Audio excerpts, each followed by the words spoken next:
Boa noite a todos, quem está falando é o Peralta. Estamos aqui mais uma vez no site da Arpa Invest para a gente dar um comentário sobre o mercado, analisar alguns ativos e ver o comportamento do mercado no dia de hoje, a perspectiva que a gente tem. Vamos começar então com a análise do Ibovespa. O Ibovespa segue dentro daquela análise que a gente fez na semana passada, segue abaixo de uma linha de tendência de baixa, fazendo topos mais baixos, fundos mais baixos, e nesse momento está numa zona de indefinição entre 68.200 pontos e 66.000 pontos, 66.100 pontos. O que pode acontecer aqui? A perda de 66.000 pontos acionaria um pequeno zigue-zague de baixa, que ia levar no mínimo a um teste aqui desse suporte em 63.800 pontos. O rompimento dessa área de 68.200 pontos pode fazer um movimento no sentido inverso, fazer talvez um ABC corretivo, e deve levar os preços no mínimo à faixa de 71.000, que é a linha de tendência de baixa. Para que a gente possa definir para que lado esse movimento vai seguir, temos que esperar a definição desse rompimento de um desses lados, essa congestão de curtíssimo prazo. Em relação ao Dow Jones, o Dow Jones segue, como a gente vem comentando há dias, dentro de uma tendência de alta, definida, clara, média 50 apontando para cima, linha de tendência de alta clara. O papel voltou até uma área de suporte na faixa de 12.000 pontos, deixou um martelo, fez 2 dias de alta, o MACD ticando para cima. O que pode acontecer com o Dow Jones? Ou ele pode seguir o trajeto de alta dele, pode haver uma lateralização para desafogar um pouco os indicadores, e pode fazer também um movimento de baixa, como ele já fez anteriormente, de zigue-zague para baixo, para depois seguir subindo. A gente tem um zigue-zague aqui, ou um ABC, como queiram, um outro zigue-zague aqui, e por que não a gente poderia ter um outro zigue-zague nessa região. Mas a tendência do Dow Jones é claramente altista. Vamos para a Petrobras, de novo vamos dolarizar a Petrobras. Dolarizando a Petrobras. Vamos tirar esse fibro daqui, que esse fibro está para um estudo de curto prazo. A Petrobras rompeu uma resistência importante em dólar na faixa de R$28. E, a princípio, como a tendência do papel de curtinho prazo é de alta, a impressão é que esses dois candles de hoje parecem candles de acumulação. Enquanto se mantiver acima desse suporte, que foi aqui a resistência rompida de R$28 em dólar, o papel tende a seguir buscando de repente um fechamento desse gap em 29, na faixa de 29,40, 29,15, por aí, nessa região aqui mais ou menos. Foi muito perto dessa região. Ou, quem sabe, um movimento mais altista pode levar a buscar a faixa de 30, 31 reais aqui em cima. A Vale do Rio Doce, a análise da Vale segue a mesma há vários dias. Vou tirar aqui a dolarização do gráfico da Vale.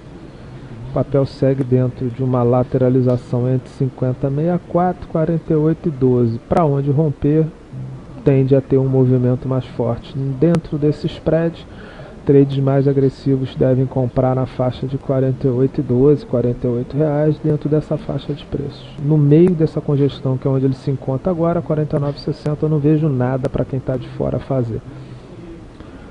Uzi Minas, uma outra grande no mercado, uma outra blue chip, segue dentro da nossa ideia aqui também, dentro da congestão, dentro de uma área de congestão entre 21 e a faixa de 18,15, 18,50 reais. Traders mais agressivos vão comprar na faixa de 18, 18,60, esperança de romper os 21 reais. Traders mais clássicos só vão comprar o rompimento de 21 reais, como o Petro fez.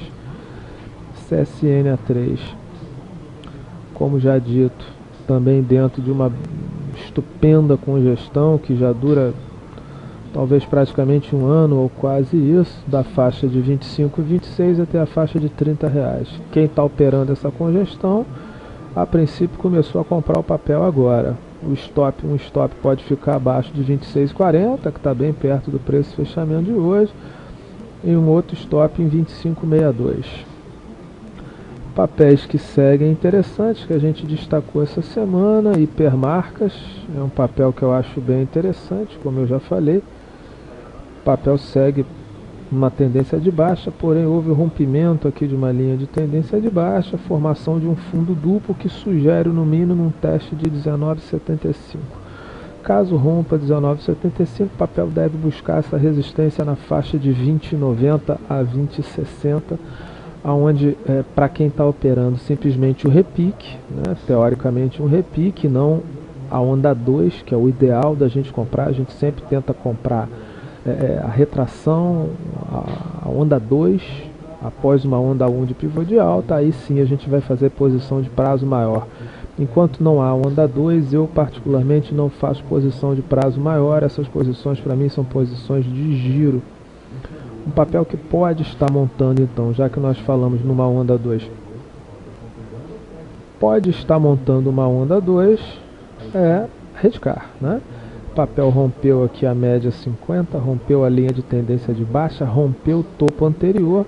Então a gente já traçou aqui o Fibonacci dessa região, e uma queda até a faixa de 20,60 a 20,10. Nessa faixa de preços, as compras poderão ser indicadas a traders mais agressivos. Traders mais conservadores vão esperar a formação de um candle de reversão nessa região, o rompimento da máxima desse candle, e então vão entrar. Cada um entra, sabe a exposição, o risco que deseja, e vai entrar da maneira que mais lhe convém operar.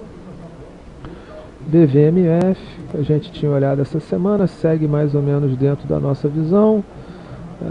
Tentou montar um suporte aqui na faixa de R$11. Como o MACD histograma segue ticando para cima, papel, se o mercado não acontecer nada de ruim no mercado, uma notícia inesperada que derruba o mercado, o papel para mim tem a tendência de testar no mínimo aqui essa resistência na faixa de R$12, R$12,20 nessa região. Quem comprou aqui pode realizar o lucro aqui, dentro da história de que estamos operando simplesmente repique. Isso não é uma tendência de alta, isso não é uma onda 2, então não visamos posição de longo prazo, salvo para o investidor. Quem mexe com opção, o ideal seria ter comprado nessa região de R$11, e ao chegar na região de R$12, então seria um bom lançamento coberto, visando operações de taxa ou coisa parecida. Um outro papel interessante, vamos dar uma olhada aqui, seria, a gente pode dar uma olhada em Confab, que a gente está vendo já há alguns dias. Confab para mim tem essa configuração gráfica, e caso haja uma batida maior no papel até a faixa de R$4,70, R$4,80, na minha opinião é uma compra de repique forte. Está montando uma divergência altista de MACD histograma aqui embaixo. É um papel muito interessante. Eu comecei a comprar esse papel, botei no fórum que eu comecei a comprar esse papel. Me interessa simplesmente operar repique no papel. Acho que de mais interessante, talvez tenhamos Brasil Foods. É um papel que para mim fez um pivô de alta, facilmente visto aqui, rompeu linha de tendência de baixa, foi lá em cima, onda 2, compra nessa região, atingiu o primeiro objetivo de FIBO, segue ainda acima da linha de tendência, fazendo topos fundo mais altos, tem um objetivo aqui na faixa de 31,41. Pessoas que, se o papel der de repente uma caída até a faixa de R$27, R$28, traders mais agressivos podem fazer uma compra esperando um movimento até 31,41. Enquanto acima da linha de tendência de alta, enquanto montando o topo fundo mais alto, papel segue altista. Olhando o gráfico semanal, um gráfico que eu botei no fórum que eu achei bem interessante é o gráfico da JSL, que é esse gráfico aqui, que deixou realmente uma coisa, um movimento bem interessante para quem conhece as técnicas do Oliver Velez, um trader americano. Papel em tendência de alta acima da média 21, fez 5 candles negativos, deixando um martelo em cima da área de suporte, uma tendência muito bonita. Hoje abriu rompendo, já rompeu a máxima da semana passada. Para melhorar o risco-benefício, o ideal seria esperar que esse papel fizesse um zigue-zague para cima e seguisse subindo para que a nossa compra em relação a risco-benefício ficasse mais interessante. Quem opera só pelo semanal usando o método de core trading do Velez teria feito a compra no rompimento da máxima da semana passada, que ficaria aqui acima de 10,71, o papel já abriu hoje acima disso, e botaria um stop abaixo da mínima, que seria R$10, 9,98. O trade é esse. O mínimo do movimento que se espera é que se atinja até o topo de 2,45. A relação então ficaria um stop de mais ou menos 9,5 para baixo, por um target de mais ou menos 18 para cima, uma relação 2 para 1. As operações de core trader, de position traders, você dificilmente vai achar um movimento onde você espere relações de 3, 4, 5 para 1. O que eles dizem, as pessoas que operam esse tipo de operação, é que esses movimentos têm uma alta taxa de percentual de acerto. Então, se aceita que você tenha uma menor relação risco-benefício em cada trader, diferente do gráfico diário ou de operações intraday. Bom, era isso que eu queria dizer para vocês. Boa noite a todos, espero ter ajudado em alguma coisa. Amanhã quem deve falar é o César. Quarta-feira eu volto para dar uma olhada no mercado aí. Um abraço a todos, boa noite.